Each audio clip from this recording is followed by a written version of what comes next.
दिनांक 1/3/2025 को नसीराबाद सदर थाना क्षेत्र में भटियाणी गांव में एक 65 साल की महिला की हत्या की वारदात हुई थी, जिसके साथ लूट के तथ्य भी सामने आए थे। उसके कानों में पहने हुए कुंडल और गले में पहना हुआ एक पेंडेंट, वो दोनों चीजें की साथ में लूट हुई।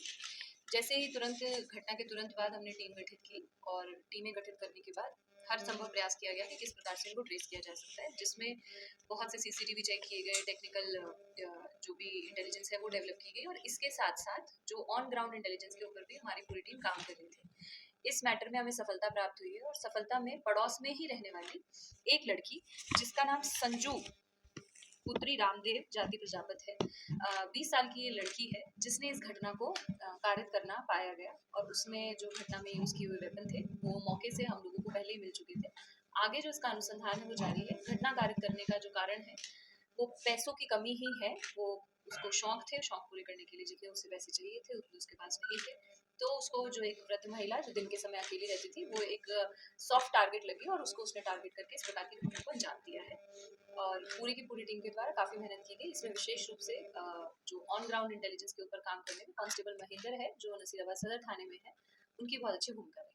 क्या ये वही लड़की है जिसने पहले देखा था महिला को, कभी ये इस तरह से इसका मर्डर हुआ? नहीं, वो लड़की नहीं है, वो एक छोटी उम्र की बच्ची थी। ये दूसरी लड़की है। ये रिलेशन में है या मतलब? नहीं, रिलेशन में नहीं लगते, ये अलग अलग जाति के हैं, लेकिन पड़ोसी हैं, आमने सामने ही घर है। नहीं, उसको पैसों का ही था मंशा। वो 20 साल की लड़की है, कोई हार्ड एंड क्रिमिनल नहीं है, तो उसे संभवतः उसे समझ नहीं आया होगा कि ये भी एक तरीका हो सकता है, अलमारी में से भी पैसे निकाले जा सकते हैं। बाकी उसके अनुसंधान से और ज्यादा क्लियर हो जाएगा, बट जो पर्पस रहा वो पर्पस जो है वो ग्रीड ही है, लालच के कारण और लूट की मंशा रखते हुए ये घटना कारित की गई। पूरी वारदात में ये अकेली ही थी या इसके साथ में और भी कोई? नहीं, इसका अब तक पूरी वारदात में इसका अकेला ही होना पाया गया है। बाकी अनुसंधान अभी भी जारी है। 3 दिन का पीसी लिया गया है। लड़की से डिटेल में जाके अनुसंधान की जाएगी और जो भी गहने गए हैं उनकी रिकवरी और अग्रिम जो भी अनुसंधान है वो सारी चीजें भी बाकी है। नहीं, अब उससे अनुसंधान करके, जैसे मैंने बताया, 3 दिन का पीसी लिया गया है, अगले 2 दिन के अंदर क्लियर हो जाएगा। वारदात करी कैसे, ये तो बताओ मैम। वारदात जैसा कि आपको बताया, ये घर के सामने ही रहती है और जो महिला है उसको उसके रूटीन के बारे में इसको जानकारी है। ये कई लंबे समय से इस चीज को नोटिस कर रही थी कि किस समय पर महिला घर में अकेली रहती है।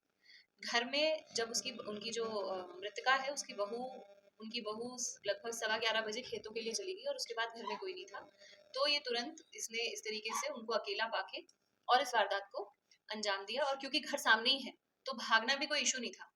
हम लोग लंबे समय तक, हमारी पूरी डीएसटी की टीम और कई थानों की टीम लंबे समय तक सीसीटीवी खंगाल रही थी कि हो सकता है कोई बाइक से आया हो सकता है कोई गैंग हो, तो इस प्रकार का कोई मूवमेंट हमें मिल नहीं पा रहा था, जिसका कारण यही है कि लड़की सामने रहती है, वो वहीं से निकली और वहीं घर के अंदर चली गई और तुरंत घर के बाहर कोई सीसीटीवी कैमरास नहीं लगे हुए थे। बैकग्राउंड क्या है, शादीशुदा है या होने वाली? शादीशुदा तो नहीं है और पढ़ाई लिखाई कितनी, 12th पास किया हुआ है। कोई प्रेम प्रसंग का कोई अभी तक इस प्रकार की कोई बात नहीं है। मैम, पुलिस को किस तरह से पता चला कि सामने वाली लड़की ही ने ही वारदात अंजाम दी? मतलब पुलिस को क्लू कहां से मिला? जैसा कि मैंने आपको बताया, हम मल्टीपल स्ट्रीम्स पे काम कर रहे थे। हमारी एक टीम जो है, 4-5 टीमें हमने सीसीटीवी फुटेजेस देखने के लिए बना रखी थी।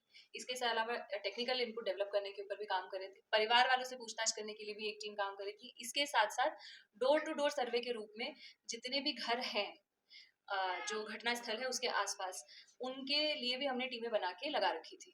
तो शुरुआत जो हुई वो इसी तरीके से हुई कि एक एक करके जब अलग अलग लोगों से पूछते हुए जा रहे थे और इस घर में इस लड़की है उसकी मदर से पूछताछ की गई, लड़की से पूछताछ की गई। फिर जो हमारे पास एविडेंस थे उससे ये भी क्लियर था कि टसल हुई है, तो जो अभियुक्त होगा उसको भी चोट के निशान होने चाहिए। तो that was also an indication, क्योंकि उसको कुछ खरोचे भी थी। उसके बाद जब डिटेल में जाके पूछताछ की गई तो जो घटनाक्रम करता है, जो अभियुक्त होता है, उसकी कहानी में कोई ना कोई लूप होल मिल ही जाता है पुलिस को। और उसको जब वेरीफाई किया गया तो ये क्लियर हो गया कि वो जो लड़की है वो पूरे घटनाक्रम के बारे में अपने को बचाने के लिए झूठ बोल रही है और उसने किया है और बाद में उसने कन्फेस भी किया।